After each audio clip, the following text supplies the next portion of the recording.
Pinuntahan ni na Tox at Ice si Lola Hart upang sabihin na may mga gamit silang ipapadala para kina Red at Eloy. Dumating naman si Ali roon. Galit ang bungad sa kanya ni Tox. Susugurin na sana niya ito ngunit pinigilan siya ni na Ice at Lola Hart. Nang hindi napapigil si Tox ay pinagsabihan siya ni Lola Hart na di kasalanan ni Ali kung bakit nakulong si Eloy kundi desisyon niya ito. Inimbitahan ni Lola Hart si Ali na pumasok sa kanilang tahanan, samantalang hinawakan naman ni Ice si Tox upang umuwi na. Nang nasa loob na sila ng bahay ay kinuwento ni Lola Hart kung gaano kadikit ang magkakaibigang Tox, Red, Ice at Eloy. Natanong naman ni Ali kung naikwento na ni Eloy na nagkakilala na sila dati pa noong sila'y mga bata pa lamang. Samantala sa kulungan naman sinabihan si Eloy na may tawag ito. Sa kabilang banda naman binigyan ni Ice si Tox ng inumin upang palamigin daw nito ang ulo. Humingi naman ng pasensya si Tox sa ginawa nito. Sinabi naman ni Ice na iba na ngayon dahil nagpunta pa roon si Ali sa kanila at baka nga daw tropa na sina Ali at Eloy. Ang tumatawag pala kay Eloy ay ang kanyang amang si Mang Fred. Sa kabilang dako, habang abala si Lola Hart sa paghahanda ng merienda nila ni Ali, ay abala rin si Ali na tumitingin-tingin sa mga picture frames nila sa loob ng bahay. Nang makita ang larawan ni Eloy noong bata pa ito, ay napangiting sinambit na iyon ang naaalala ni Ali na mukha ni Eloy noon. Hanggang makita nito ang larawan ng buong pamilya ni Eloy. Takang tanong nito kung sino ang lalaking kasama ni Eloy.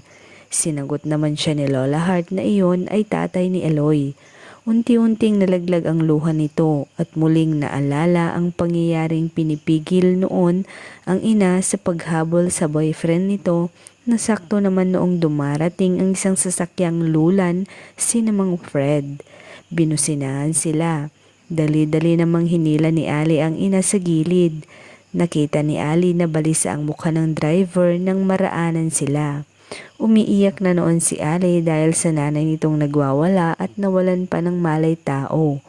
Hanggang mapansin na ang sasakyang muntik nang makasagasa sa kanila ay nasadsad na sa gilid ng daan. Pigil ang luha na noon ni Ali. Inimbitahan na siya ni Lola Hart para kumain ngunit dali-daling kinuha ang bag at nagpaalam na uuwi na ito. Pagkalabas ng bahay ay nakita niya sina Ice at Tox na nakaupo. Patakbo nitong nagpatuloy sa paglalakad. Samantala, kinumusta naman ni Mang Fred si Eloy kung okay lamang ba ito doon at kung may abogado na itong magtatanggol sa kanya. Di naman na sinagot ni Eloy ang tanong ng ama kundi panay ang sambit ng sorry sa ama. Muli namang naalala ni Mang Fred ang nakaraan nang minsang makipagbasagan ng ulo si Eloy dahil sa kaibigan nitong si Red. Sinabihan ni Mang Fred si Eloy na magpakatatag ito ngayon sa kinakaharap na sitwasyon. Sa kabilang banda naman umiiyak si Ali habang naglalakad papalayo sa Purok 11. Muli nitong naalala ang pangyayaring pagpapaalam kay Eloy na namatay ang kanyang nanay, pagkuha kay Mang Fred mula sa ospital at pag-iimbestiga ng kanyang lola kung saan naroon si Mang Fred. Sa kulungan naman, nag-e-emote pa rin si Red dahil wala man lamang dumalaw sa kanila. Napansin naman ni Eloy na maghapon na raw ang tampo nito kay Tox at tinanong pa kung nade-develop na ito sa kaibigan. Nagdahilan naman si Red na kay Ice daw ito nagtatampo. Natawa na lamang si Eloy dito.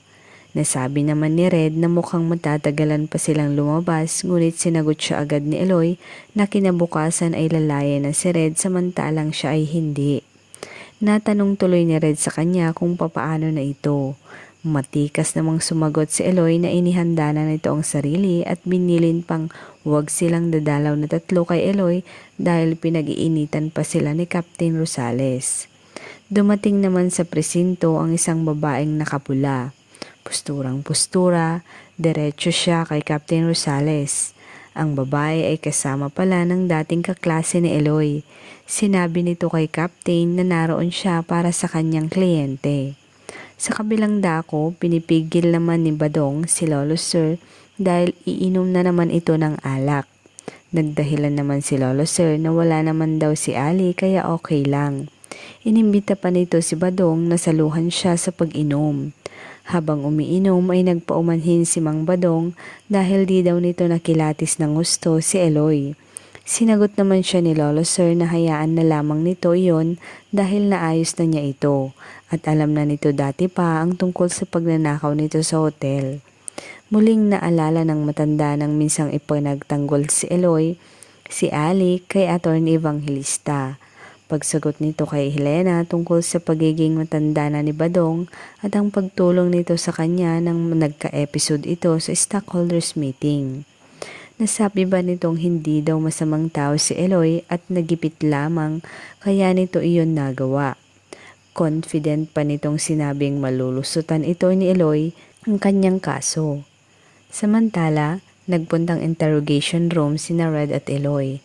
Naroon na noon ang dating kaklase nito at ang magiging attorney ni Eloy. Sinabi ng babae na na-offended daw siya dahil sa imbis na siya ang tawagan ay ang batchmate nito. Nangiti na lamang sina Eloy at Red. Nang matapos ang kanilang pag-uusap, pinaiwan ni Captain Rosales si Eloy sa interrogation room. Nagtaka naman ang huli ngunit pumasok na noon si Ali dahil humingi pala ito ng pabor upang kausapin si Eloy. Napatayo si Eloy nang makita si Ali.